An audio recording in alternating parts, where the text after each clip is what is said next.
All India radio. புதிய India ஒரு கண்ணோட்டம் நிகழ்ச்சியில் இன்று இடம்பெறுகிறது. பாதுகாப்பிற்கான சின்னம், வளம் மற்றும் அதிகாரமளித்தல், பகுதி 1. அமிர்த காலத்தின் முதலாவது ஆண்டு சாதனைகளுடன் நிறைந்துள்ளது. மனித உணர்வுகள் மற்றும் இதர மேம்பாடுகளின் அடிப்படையில் இந்தியா புதிய சாதனைகளை பதிவு செய்துள்ளது.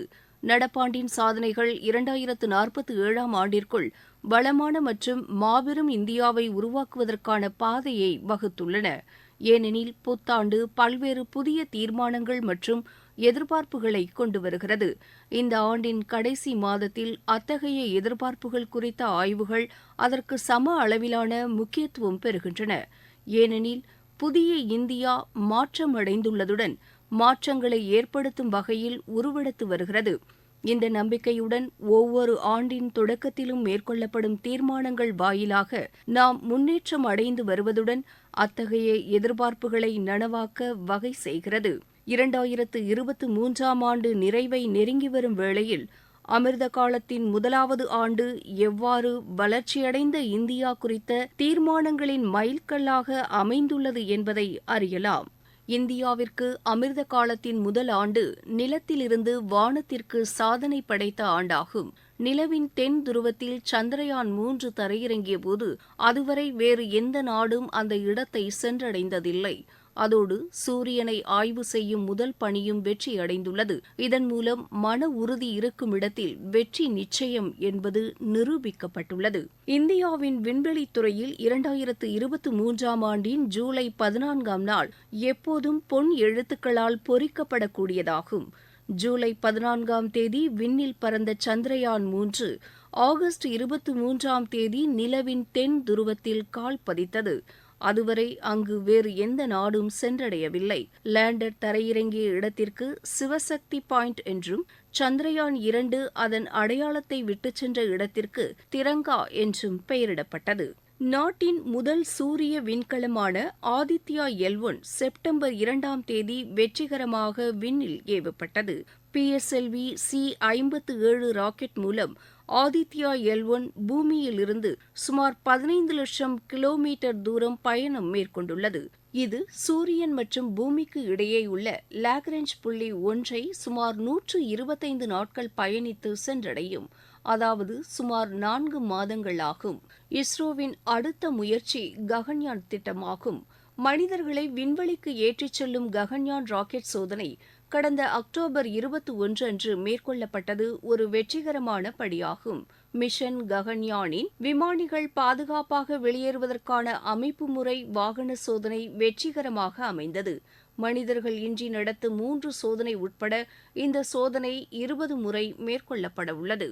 இந்தியாவின் அடுத்த நடவடிக்கையாக ஆசியாவின் மிகப்பெரிய ஹெலிகாப்டர் தொழிற்சாலை நாட்டிற்கு அர்ப்பணிக்கப்பட்டது.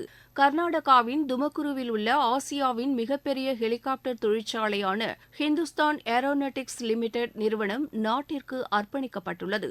இது ஹெலிகாப்டர் வடிவமைப்பு, மேம்பாடு மற்றும் உற்பத்தியில் இந்தியாவை தன்னிறைவு அடையச் செய்யும். இது 625 ஏக்கர் பரப்பளவில் உள்ளது. இந்த தொழிற்சாலை எதிர்காலத்தில் 3 முதல் 15 டன் எடை கொண்ட 1000 ஹெலிகாப்டர்களை தயாரிக்கும் வசதியை கொண்டதாக இருக்கும். அமிர்த காலத்தின் முதல் ஆண்டில் விளையாட்டில் வீரர்கள் சிறப்பான ஆட்டத்தை வெளிப்படுத்தினர். ஆசிய விளையாட்டுப் போட்டிகளில் இந்தியா சிறப்பான ஆட்டத்தை வெளிப்படுத்திய நிலையில் பாரா தடகள வீரர்களும் தங்களது சிறந்த ஆட்டத்தை வெளிப்படுத்தினர். பெண் வீராங்கனைகள் 19 வயதுக்குட்பட்டோருக்கான கிரிக்கெட் போட்டியில் உலகக்கோப்பையை வென்றனர். அதன் பின்னர் நமது ஆடவர் அணி உலகக்கோப்பை கிரிக்கெட் போட்டியில் 12 ஆண்டுகளுக்கு பிறகு இறுதிப் போட்டிக்கு முன்னேறியது. ஆசிய பாரா விளையாட்டுப் போட்டியில் 100 பதக்கங்களுக்கு மேல் இந்தியா வென்றது. 2022ஆம் ஆண்டு ஹாங்சோவில் நடந்த ஆசிய விளையாட்டுப் போட்டியில் இந்தியா தனது சிறந்த ஆட்டத்தை வெளிப்படுத்தியது. அதில் 28 தங்கம் உட்பட 107 பதக்கங்களை வென்றது. இது இதுவரை நடந்த ஆசிய விளையாட்டுப் போட்டிகளில் சிறந்த செயல்பாடாகும்.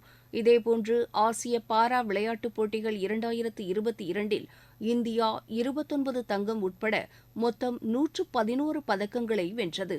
இதுவே தற்போது வரையிலான சிறந்த செயல்பாடாகும். 40 ஆண்டுகளுக்கு பிறகு சர்வதேச ஒலிம்பிக் கமிட்டி உறுப்பினர்களின் கூட்டத்தை இந்தியா வெற்றிகரமாக ஏற்பாடு செய்தது.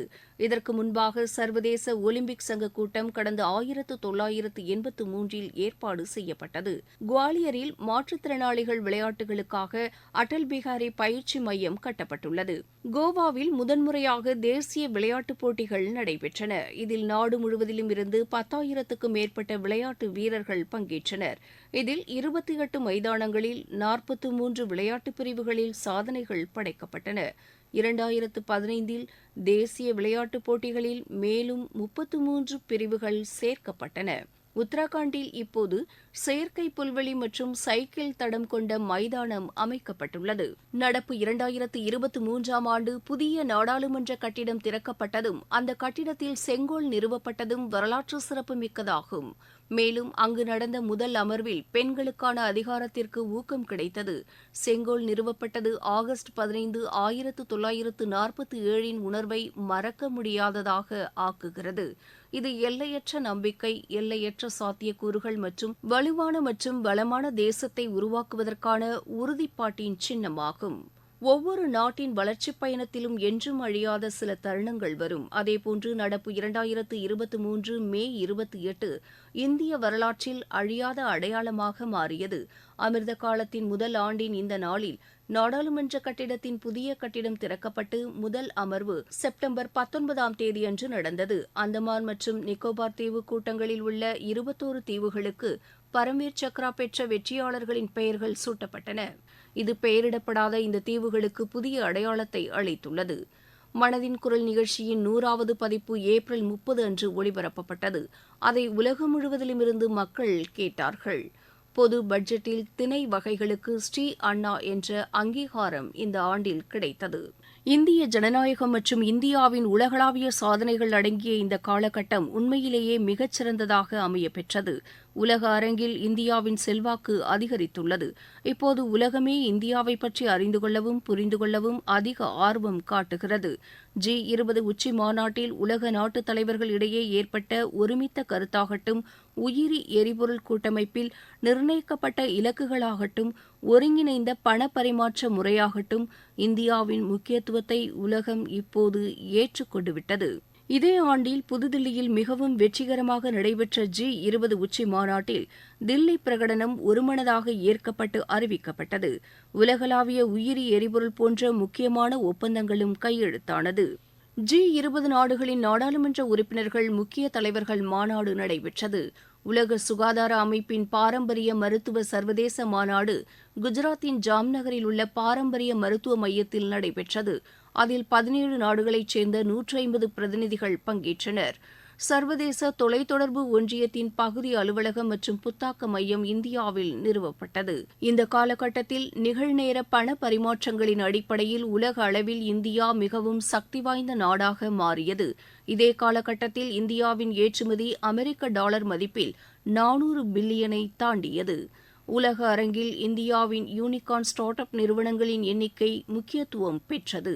உலகளாவிய கடல்சார் உச்சி மாநாட்டில் 6 லட்சம் கோடி ரூபாய் மதிப்பீட்டிற்கான ஒப்பந்தங்கள் கையெழுத்தானது.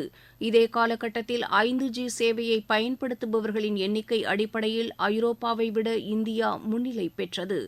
ஆபரேஷன் அஜய் நடவடிக்கையின் கீழ் இஸ்ரேலில் இருந்தும், ஆபரேஷன் தோஸ் நடவடிக்கையின் கீழ் துருக்கியிலிருந்தும் இந்தியர்களை திரும்பப் பெற முடிந்தது. 40 ஆண்டுகளுக்கு பிறகு இலங்கைக்கும் இந்தியாவுக்கும் இடையே படகு சேவை தொடங்கியது. ஆப்பிள் நிறுவனத்தை அடுத்து தற்போது கூகுள் நிறுவனமும் மேட் இன் இந்தியா ஸ்மார்ட் போன்களை தயாரிப்பதாக அறிவித்துள்ளது. ஏப்ரல் 2023இல் GST வரி வசூல் 1.87 லட்சம் கோடி ரூபாய் அளவில் வசூலாகி சாதனை படைத்தது. ஜனவரி 13 அன்று வாரணாசியில் கொடியசைத்து உலகின் மிக நீளமான நதிக்கப்பலான MV கங்கா விலாஸ் சேவை தொடங்கப்பட்டது. பிப்ரவரி 28ஆம் தேதியன்று 28 நதிகளை கடந்து 3200 கிலோமீட்டர் தொலைவு பயணித்து அதன் முதல் பயணத்தை திப்ருகரில் நிறைவு செய்தது. இந்திய அரசின் make in India உத்தியானது Vande Bharat ரயில் செயல்பாட்டின் மூலம் உத்வேகம் பெற்றுள்ளது. வந்தே பாரத் நாட்டின் முதல் உள்நாட்டு தயாரிப்பில் உருவான விரைவு ரயிலாகும். இன்று 34 புதிய ரயில் பாதைகளில் 68 ரயில்கள் இயங்கி வருகின்றது. மொத்தம் 400 புதிய தலைமுறை வந்தே பாரத் ரயில்கள் தயாரிக்கப்பட உள்ளன. கேரளாவின் கொச்சி நகரை சுற்றி மின்சாரத்தில் இயங்கும் இந்த நீர் மெட்ரோ 10 டெப்போக்களை இணைக்கிறது. இது ஒரு கலப்பின மின்சார வாகன வகையாகும். கொச்சி கப்பல் கட்டும் நிறுவனத்தால் இது கட்டப்பட்டது. கொச்சியின் நீர்வழிப் பாதைகள் 1100 கிலோமீட்டர் தொலைவுக்கு இந்த வசதி மூலம் பயன்பெறும். 2050ஆம் ஆண்டுக்குள் பூஜ்ய கார்பன் உமிழ்வு என்ற உறுதிமொழியை நிறைவேற்ற இது உறுதுணையாக அமையும். காசியாபாத் அலிகார் விரைவுச் சாலை 100 மணி நேரத்தில் 100 லேண்ட் கிலோமீட்டர்கள் தூரத்திற்கு பிட்மினஸ் கான்கிரீட் மூலம் உருவாக்கப்பட்டு சாதனை படைக்கப்பட்டுள்ளது. புதுதில்லியில் ஜூலை 26இல் பாரத் மண்டபம் மற்றும் செப்டம்பர் 17இல் யசோ பூமி ஆகிய 2 உலகத்தரம் வாய்ந்த மாநாட்டு மையங்கள் திறக்கப்பட்டன. 21ஆம் நூற்றாண்டின் இந்தியா வளர்ச்சியின் உச்சத்தை தொடுவது உட்கட்டமைப்பின் ஆற்றலை அதிகரிப்பதன் மூலம் சாத்தியமாகும். இதன் விளைவாகவே நம் நாடு உட்கட்டமைப்பு வளர்ச்சியில் தொடர்ந்து சாதனைகளை படைத்து வருகின்றது. இன்று உலக அளவில் சாலை கட்டமைப்பு வசதியில் இந்தியா 2வது பெரிய சாலையை கொண்ட நாடு என்று ஆகிவிட்டது. டிஜிட்டல் பொது உட்கட்டமைப்பு முடிவை நோக்கி உலகமும் முன்னேறுகிறது. நாட்டின் முதல் ரேபிட் ரயில் சேவை தொடங்கப்பட்டுள்ளது. அக்டோபர் 28ஆம் தேதியன்று நாட்டின் முதல் ரேபிட் ரயில் நமோ பாரத் சேவை என்ற பரிசு கிடைக்கப்பெற்றது. இந்த நமோ பாரத் ரயிலானது நவீன அதிவேக சேவையில் சிறந்து விளங்குகிறது. மணிக்கு 180 கிலோமீட்டர் வேகத்தில் செல்லும் இந்த ரயில் சேவை வரும் காலத்தில் தில்லியையும் மீரட்டையும் இணைக்க எடுக்கும் கால நேரம் 1 மணி நேரத்திற்கும் குறைவானதாகும். இந்தியா மத்திய கிழக்கு ஐரோப்பா பொருளாதார வழித்தடம் அறிவிக்கப்பட்டுள்ளது. QS உலகத்தர வரிசை பட்டியலின் கீழ் ஆசியாவிலேயே அதிக எண்ணிக்கையிலான பல்கலைக்கழகங்கள் இந்தியாவில்தான் உள்ளது என்று தெரிவிக்கப்பட்டுள்ளது. ரயில் நிலையங்களின் மறுவளர்ச்சி மேம்பாட்டு நடவடிக்கைகள் தொடங்கப்பட்டது. மறுவளர்ச்சி மேம்பாட்டு நடவடிக்கையின் கீழ் 1300 ரயில் நிலையங்கள் அம்ரித் பாரத் ரயில் நிலைய திட்டத்தின் கீழ் தேர்ந்தெடுக்கப்பட்டுள்ளன. குவஹாத்தி எய்ம்ஸ் மருத்துவமனை திறந்து வைக்கப்பட்டதோடு குவஹாத்தி இந்திய தொழில்நுட்பக் கழகத்துடன் ஒருங்கிணைந்து மேம்படுத்தப்பட்ட ஆராய்ச்சியை மேற்கொள்வதற்கு 500 படுக்கை வசதிகள் கொண்ட நவீன சிறப்பு மருத்துவமனைக்கு அடிக்கல் நாட்டப்பட்டது. 2 லட்சம் ரூபாய் வைப்புத் தொகை உள்ள பெண்களுக்கு 7.5% வட்டி விகிதம் வழங்கப்படும் என்று இந்த ஆண்டு நிதிநிலை அறிக்கையில் அறிவிக்கப்பட்ட திட்டம் அறிமுகப்படுத்தப்பட்டுள்ளது. 740 ஏகலைவா மாதிரி உறைவிட பள்ளிகளில் 38,800 ஆசிரியர்கள் மற்றும் உதவிப் பணியாளர்களை நியமிக்கும் நடைமுறை தொடங்கியது. 157 செவிலியர் கல்லூரிகள் கட்டமைக்கப்படும் என்று பொது நிதிநிலை அறிக்கையில் வெளியிடப்பட்ட அறிவிப்பு மத்திய அமைச்சரவையின் ஒப்புதலை பெற்றது. இதன் மூலம் ஒவ்வொரு ஆண்டும் கூடுதலாக 15,700 செவிலியர்கள் பட்டம் பெறுவார்கள். ஊரகப் பகுதிகளில் இளம் தொழில் முனைவோர் வேளாண் புத்தொழில் நிறுவனங்களை தொடங்குவதற்காக வேளாண் திரட்டு நிதி பற்றிய அறிவிப்பு நிதிநிலை அறிக்கையில் வெளியானது. மத்திய அமைச்சரவையில் ஒப்புதலுக்கு பிறகு அதற்கான பணிகள் தொடங்கின.